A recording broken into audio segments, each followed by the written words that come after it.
प्रदोष व्रत कथा। पूर्व काल में एक युवती ब्राह्मणी थी। उसके 2 पुत्र थे। वह ब्राह्मणी बहुत ही निर्धन थी। दैव योग से उसे एक दिन महर्षि शांडिल्य के दर्शन हुए। महर्षि के मुख से प्रदोष व्रत में शिव पूजन की महिमा को सुनकर उस ब्राह्मणी ने ऋषि से पूजन की विधि पूछी।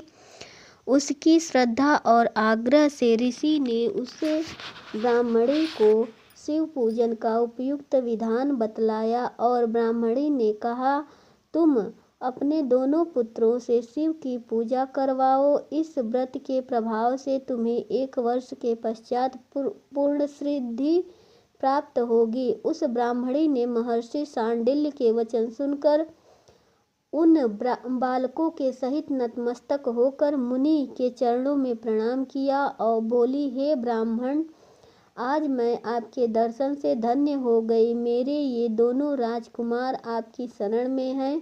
यह शुचिवत मेरा पुत्र है और यह राजसुत मेरा धर्मपुत्र है। ये दोनों बालक आपके सेवक हैं। आप मेरा उद्धार कीजिए। उस ब्राह्मणी को शरणागत जानकर मुनि ने मधुर वचनों द्वारा दोनों राजकुमारों को शिव जी की आराधना की विधि बताई। तदंतर वे दोनों बालक और ब्राह्मणी मुनि को प्रणाम कर शिव के मंदिर में चले गए। उस दिन वे दोनों बालक मुनि के कथनानुसार नियम पूर्वक प्रदोष काल में शिव जी की आराधना करने लगे। पूजा करते हुए उन दोनों को 4 महीने बीत गए। एक दिन राजसुत की अनुपस्थिति में शुचिव्रत स्नान करने नदी के किनारे चला गया और वहां जल क्रीड़ा करने लगा। संजोग से उसी समय उसे नदी के दरार में चमकता हुआ धन का बहुत बड़ा कलश दिखाई पड़ा। उस धन पूर्ति कलश को देखकर सुरुचि बहुत ही प्रसन्न हुई।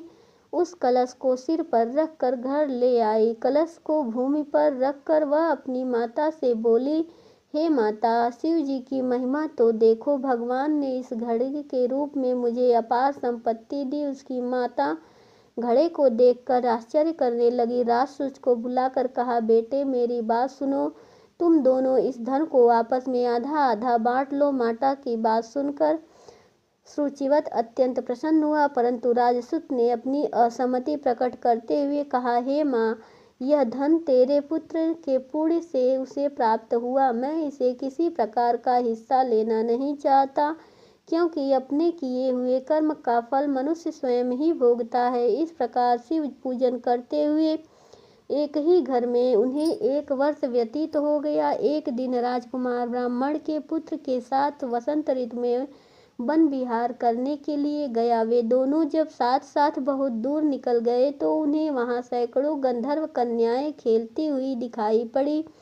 ब्राह्मण कुमार उन गंधर्व कन्याओं को क्रीड़ारत देखकर राजकुमार से बोला, यहाँ पर कन्याएं विहार कर रही हैं, इसीलिए हम लोगों को अब और आगे नहीं जाना चाहिए, क्योंकि ये गंधर्व कन्याएं शीघ्र ही मनुष्यों के मन को मोहित कर लेती हैं।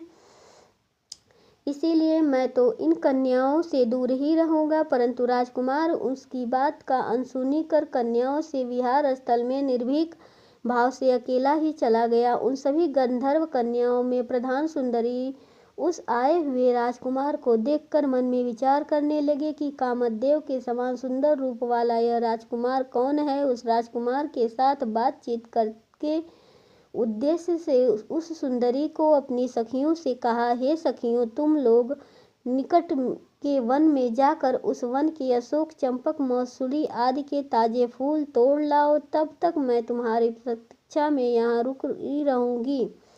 उस गंधर्व राजकुमार की बात सुनते ही सब सखियां वहां से चली गई। सखियों के जाने के बाद वह गंधर्व कन्या उस राजकुमार को स्थिर दृष्टि से देखने लगी। उन दोनों में परस्पर प्रेम का संचार होने लगा। गंधर्व कन्या ने राजकुमार को बैठने के लिए आसन दिया।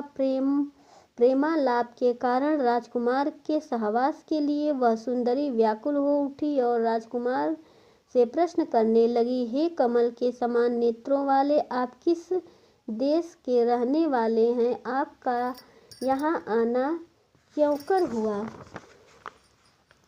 गंधर्व कन्या की बात सुनकर राजकुमार ने उत्तर दिया, मैं विदर्भ राज का पुत्र हूँ। मेरे माता पिता स्वर्गवासी हो चुके हैं। शत्रुओं ने मुझसे मेरा राज्य हरण कर लिया है। राजकुमार ने अपना परिचय देकर उस गंधर्व कन्या से पूछा, आप कौन हैं, किसकी पुत्री हैं और इस वन में किस उद्देश्य से आई हैं। इतनी बात कहकर उस गंधर्व कन्या ने अपने गले का बहुमूल्य मुक्ताहार राजकुमार के गले में डाल दिया। वह हार उन दोनों के प्रेम का प्रतीक बन गया। इसके पश्चात राजकुमार ने उस कन्या से कहा, हे सुंदरी, तुमने कहा वह सत्य है, लेकिन आप राजविहार राजकुमार के पास कैसे रह सकेंगी? आप अपने पिता की अनुमति लिए बिना मेरे साथ कैसे चल सकेंगी? राजकुमार की बात पर वह कन्या मुस्कुराकर कहने लगी, जो कुछ भी हूँ मैं अपनी इच्छा से ही आपका वर्ण करूँगी। अब आप परसों प्रातःकाल यहाँ पर आइएगा, मेरी बात झूठ नहीं हो सकती। गंधर्व कन्या ऐसा कहकर पुनः अपनी सखियों के पास चली गई। इधर वह राजकुमार भी रुचिवत के पास जा पहुँचा और उसने अपना सारा वृतांत कह सुनाया। इसके बाद वे दोनों घर लौट आए। घर पहुँचकर उन दोनों ने ब्राह्मणी से सब हाल कहा, जिसे सुनकर वह ब्राह्मणी भी हर्षित हुई। गंधर्व कन्या द्वारा निश्चित दिन को वह राजकुमार रुचिवत के साथ उसी वन में पहुंचा। वहां पहुंचकर उन दोनों ने देखा गंधर्वराज अपनी पुत्री अंशुमति के साथ उपस्थित होकर प्रतीक्षा में बैठे हैं। गंधर्वराज ने उन दोनों राजकुमारों का अभिवंदन करके उन्हें सुंदर आसन पर बिठाया और राजकुमार से कहा, मैं परसों कैलाशपुरी को गया था। वहां पर भगवान शंकर पार्वती के सहित विराजमान थे। उन्होंने मुझसे अपने पास बुलाकर कहा, पृथ्वी पर राजच्युत होकर धर्मगुप्त नाम का राजकुमार घूम रहा है। शत्रुओं ने उसके वंश को नष्ट भ्रष्ट कर दिया है। वह राजकुमार सदा ही भक्ति पूर्वक मेरी सेवा किया करता है, इसीलिए तुम उसकी सहायता करो, जिससे वह अपने शत्रुओं पर विजय प्राप्त कर सके।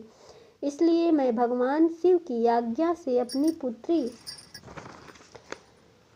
अंशुमति आपको सौंपता हूँ। मैं शत्रुओं के हाथ में गए हुए आपके राज्य को वापस दिला दूंगा। आप इस कन्या के साथ 10 वर्षों तक सुख भोग कर शिवलोक को चले जाएंगे। शिवलोक के जाने पर भी मेरी पुत्री इसी शरीर से आपके साथ रहेगी।